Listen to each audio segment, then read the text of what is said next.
Guys, I'm Hisham. I'm super excited to be here.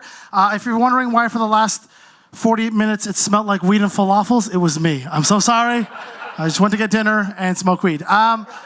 I'm very excited to be here. This is great. I love doing storytelling shows. This is the first time I've ever done True Stories Toronto, and I was super jacked. I'm a comedian. My roommate's also a comedian, and he's a little jealous about the fact that I could do the show. He also wants to do it. You should book him, Ariel Kagan. Please tell him I said that, so I'm the best friend ever. Before I left, I'm like, I'm about to do the show, and he's playing FIFA on his PlayStation. He just looks up at me and goes, "You look like an African Mr. Potato Head," and then just goes back to playing his PlayStation. If anyone's looking for a new roommate, please come find me. Must like weed and falafels. Okay, it's 2 minutes of comedy jokes. Now I'm gonna tell you a story. I'm gonna tell you a story, my favorite story about my favorite person in the whole wide world, my mom. I absolutely love her to death. She's the greatest person in the whole wide world. She's literally the sweetest. A couple of weeks ago was her birthday. She turned 59 years old. She would hate if she knew I just told her the actual age. Insert reasonable age, years old. Her favorite TV show in the whole wide world is Two Broke Girls. She loves that show so much. Please don't tell her it's canceled.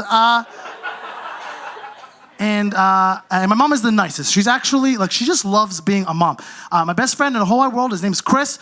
A couple months ago, he broke his leg playing ultimate frisbee. And to answer your question, sir, yes, he's white.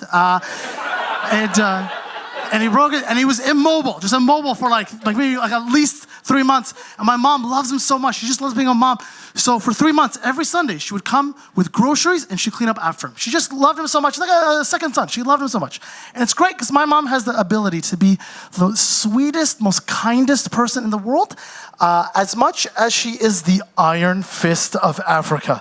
My mother is the most terrifying person I have ever met in my life. She's like Africa strong. She's very, for some context, I am from an East African country called Eritrea. For those of you who don't know what it is, it's Africa's North Korea. Never go. It is a terrible vacation spot.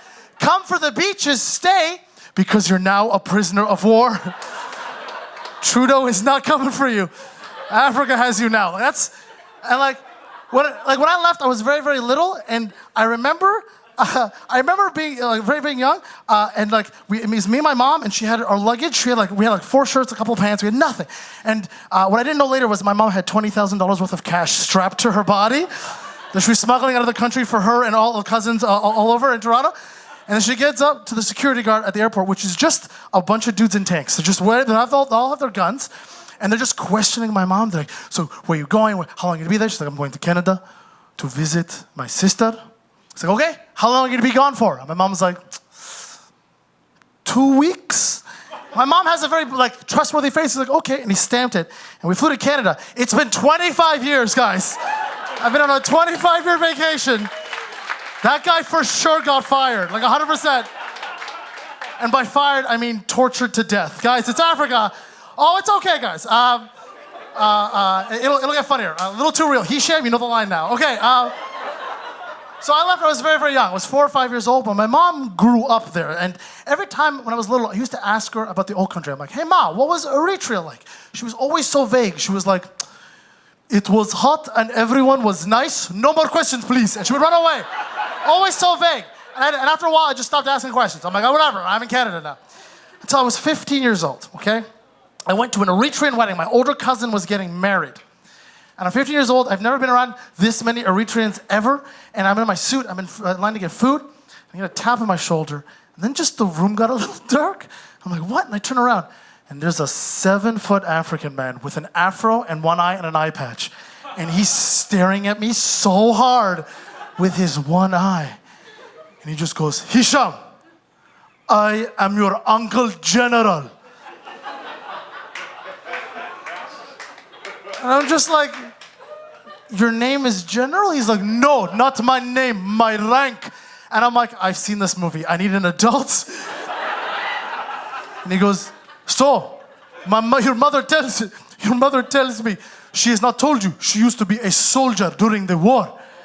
And I was just like, "What?" He's like, "Yes. She was my favorite lieutenant. She was a tank engineer. It was her job to run to the front line and fix the tanks under fire. I was like, that's so badass! And he's like, yes, badass, very badass. He's like, I guess your mother has never told you. She has 5 confirmed kills. I was like, what? He's like, yes, your mother has killed 5 people. And I'm like, Mama? My mama? HR manager at a Winners in Ottawa, my mom? Has killed 5 people? I'm like, I don't believe you. How do you know this? And he's like, because I am the one who ordered her to kill them. And then he laughs this African laugh. It's all teeth, no blinking. You guys ever see one of those?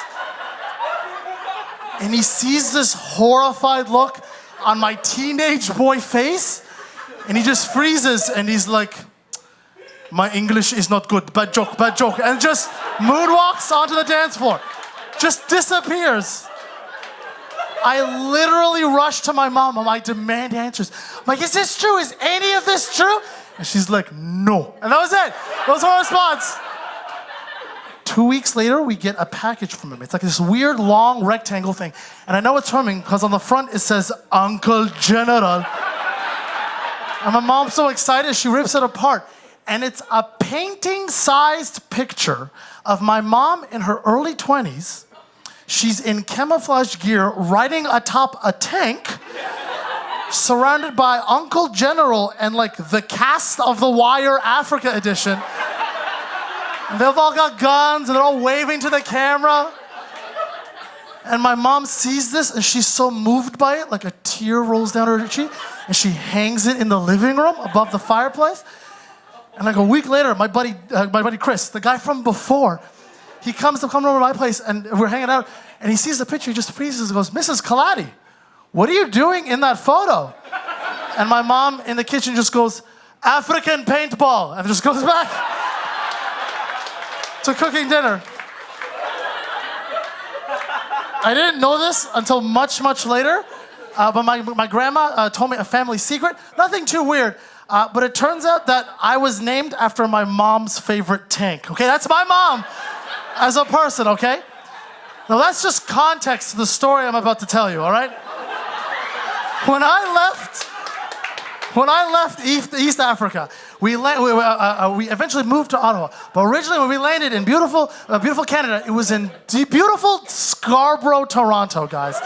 I'm telling you right now, it is so much better than Africa, all right? We land there, we get to the airport, my mom just got our luggage, and we're just standing there. And I'm like, to my mom, I'm like, what are you waiting for? And she says, wait. And she just goes, which is the Eritrean equivalent of going, what's up? And then one of the cabbies turns his car on, and he rolls up, and he just holds on the window, he's like, get in. And he gets in.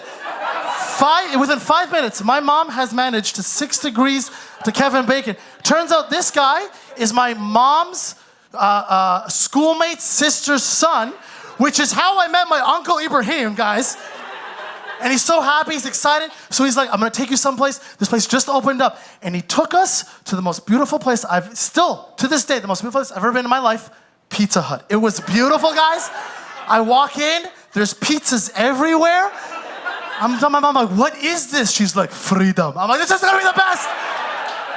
We order a pizza in the car. My first memory is literally a piece of pizza being removed from my mouth, and I'm like, I am a man now. That's how, it was the best day of my life. And then that day, we move all our stuff in, and a little later at night, it's like 2 o'clock on a Monday night, my mom wants to go out for a stroll in Scarborough, Toronto. Guys, we escaped Africa. Nothing terrifies us. So it's just me and her walking down, and like around 2 o'clock in the morning, all of a sudden, a car comes out from an alleyway, and he mounts the curb in front of me and my mom. This dude gets up, and he just points at my mom and he yells, hey, are you an immigrant? And my mom's a black Muslim woman who just escaped Africa. She's not scared of shit. She just leans out of the car and goes, yes, I am. All sassy and shit. This guy gets out of his car, opens his trunk, and pulls out a brand new 1992 Toshiba television, hands it to my mom, and then just drives away. My mom's holding this TV. She's like, I love this country so much. She just thought if you were new, you got TVs. I went from Mud Hut to Bugs Bunny in 9 hours. 5 days later, that television almost got stolen. Once again, guys, Scarborough, Toronto. It's Saturday night. It's around midnight. There's a thud in the living room. I wake up. I'm all scared. My mom gets up. She puts her little hijab on. And I just follow her down the hallway. She opens up the hallway door, turns the light on. And there's this huge dude with our television, big beard. And he just stares at my mom. And as soon as he sees my mom, he drops the TV and gets into a fighting stance.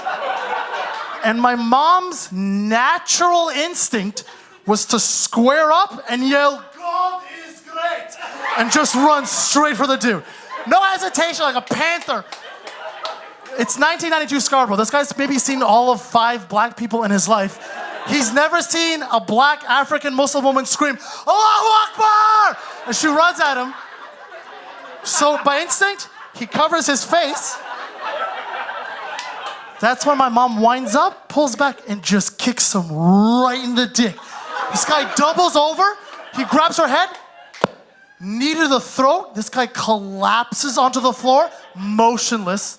My mom's 5'4", 90 pounds soaking wet. She's all jacked up on adrenaline. She goes to the phone and says, hello, my name is Mamina. This is my address. A man I did not know came into my home, so I killed him. Click. It's whole call. Whole call. Once again, I am a child. I have no idea what's going on. 5 minutes later, my apartment is filled with the most amount of police I have ever seen in my life. And they come in guns drawn to see me at the dining room table eating leftover pizza. My mom holding a tray of juice for the police officers. And a dead man in the living room who's got a prayer mat over him because my mom's like, I have guests coming, and tried to hide the body. She's a good mom. EMT freaks out. EMT slides across the floor, rips the mat off, checks his pulse. She's like, he's not dead. He's not dead. And my mom, still holding the tray of juice, goes, he's not dead?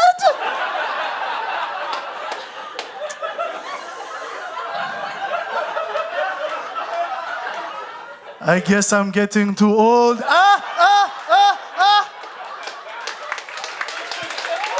I've been Hisham. Thank you so much. Let's bring on Marsha.